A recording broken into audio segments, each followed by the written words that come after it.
over some rotational box jumps. Great explosive type movement.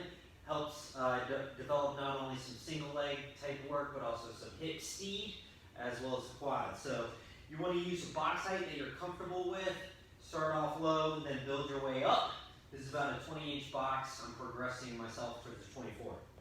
So when you use the hip to shoulder width stance, okay, standing off to the side of the box like I am here, and then what I'm going to do is I'm going to go into a partial squat, setting my arms this way, and then I'm going to shift into that lead leg like a golf swing, extend the hips and arms, landing with both feet at the same time on the top of the box. So at full speed, it looks like this.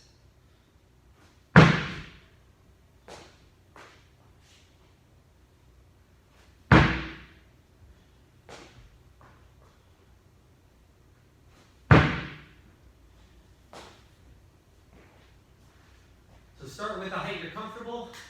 Do one set on one side, do another set on the other side, and that right there is the rotational box